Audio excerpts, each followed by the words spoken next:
Hey guys, it's Michelle with Michelle Creations. Welcome back to my channel. Welcome if you're new here. Today I wanted to just share with you guys a vinyl project. Basically, I picked up these clear plastic tote bags from Amazon. I will put the link down below. But I have some friends that are going to in-person retreat. And I thought it would be super cute to make some swag bags. So these bags are actually 12 by 12, and then the gap at the bottom is 6 inches. So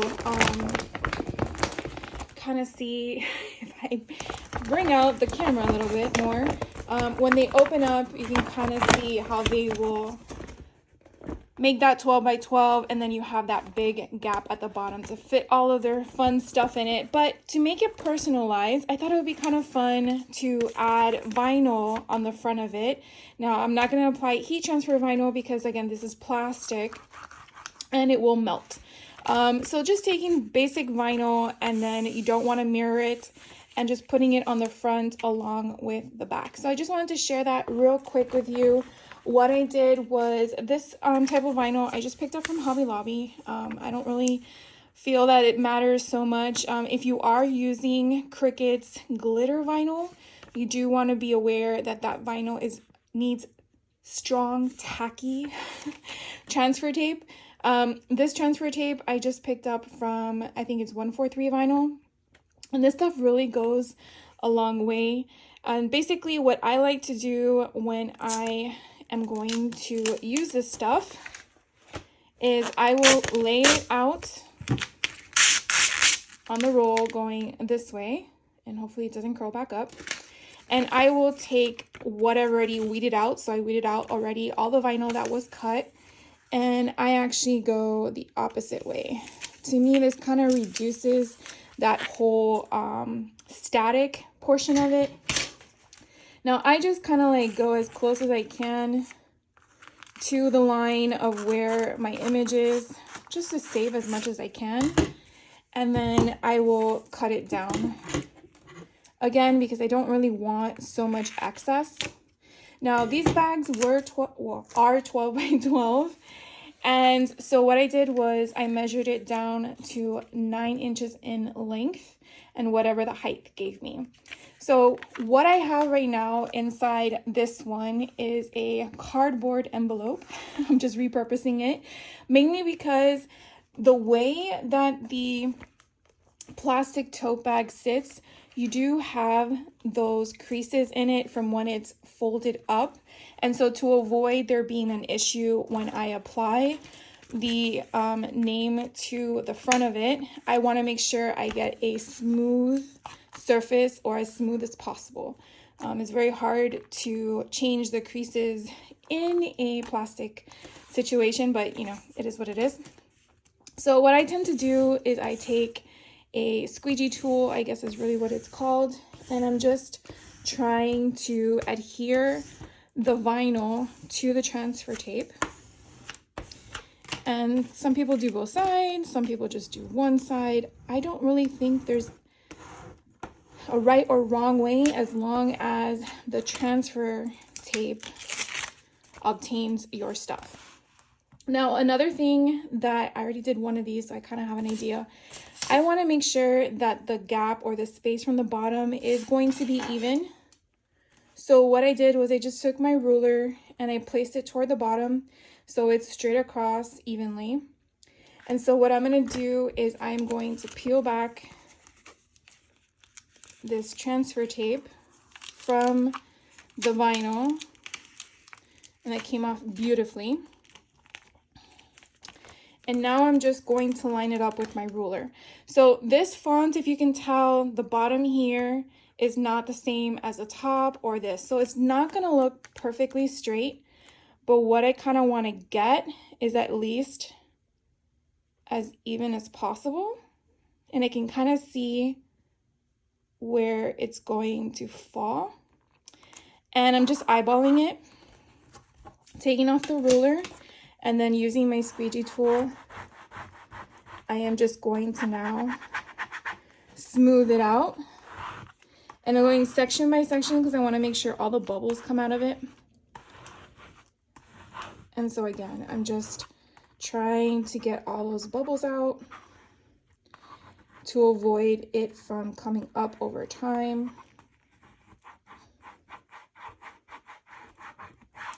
And you can probably tell from the sound, I am applying some pressure, but not too much pressure that I'm ripping it.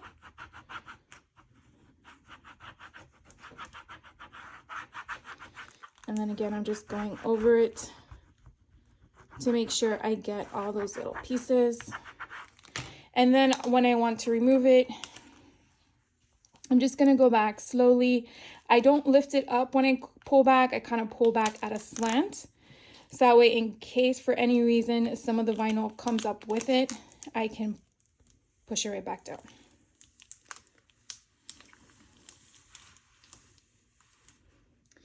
And then reuse it, don't throw it away. Since I do have the name on both sides, I'm basically just gonna put it onto the other one, and I can tell that I kind of went off a little bit because I'm not getting all the vinyl covered, but that's okay.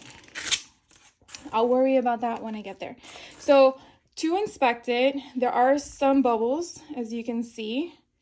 So what I want to do is go with my squeegee and kind of see if I can get those bubbles out by pushing the air pocket out. Now, if this doesn't work because your vinyl wants to be temperamental, I guess it has a right to do so. What I would suggest to do is get a poker tool. I'm just going to use my tweezers and I'm just going to poke like that. Not putting a lot of pressure. I'm just trying to see if I can get the air bubble to come out. Sometimes it doesn't, and it's no big deal, but I like to see if I can get it out. And that one doesn't seem to want to budge. Oh well. But isn't that super cute? Okay, so since I already have the thing in there, I want to take it out because as you can see, I have that gap there. So all I'm gonna do is lift this up, turn it around, turn this around, and now put it there. So now I have a clear surface. Now you do see some indentation there from the crease, but that's okay, don't worry about that. And we're basically gonna do the same steps really, really fast. I'm gonna put my ruler marker there. I'm gonna take my squeegee, and I guess I should do this off. And I'm gonna come over here and I am going to varnish it out, or varnish it, however you pronounce that. But basically you just want to make sure you get the transfer tape to adhere to your vinyl. All right, and then once you're done, again, we're gonna come back here. This is still where I want it to be at the bottom. So hopefully we have the same gap on both sides. And since I already used this one, you can see it already has a curl. So you just want to hold it on one side. And that one was gonna give me a problem, but I'm gonna make it right. And then we're just gonna flip it over. And we're gonna do the same thing we did as before. So I'm gonna kinda just look and eyeball it to where I want it to go. And again, kind of get an idea of where it's gonna sit.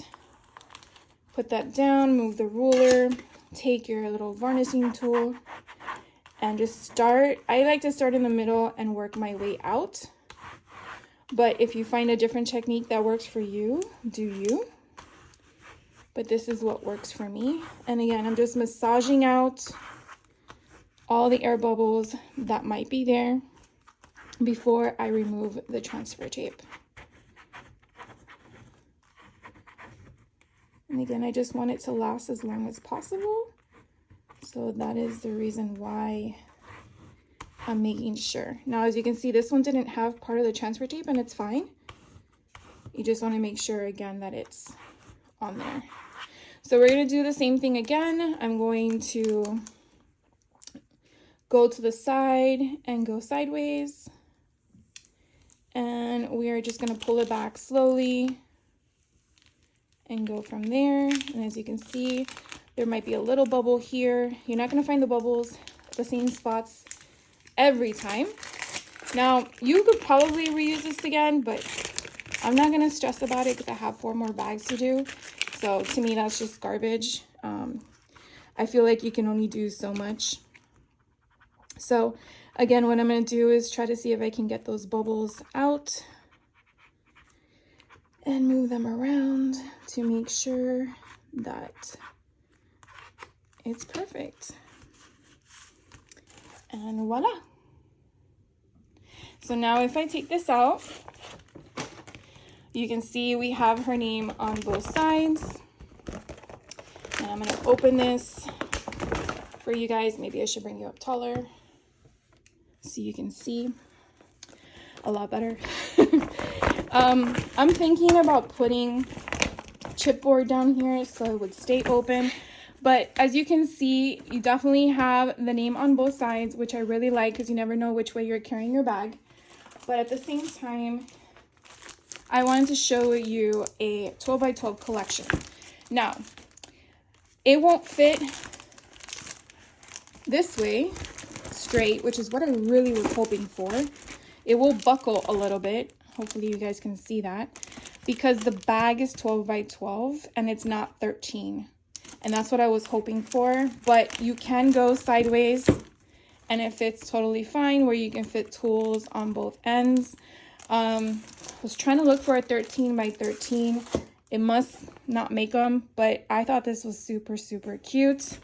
And therefore, hopefully she likes them because you never know what kind of trinkety bits you find at a craft meet. So definitely wanted to share that with you. And then what I also decided to do, so the name wouldn't look like, what is that?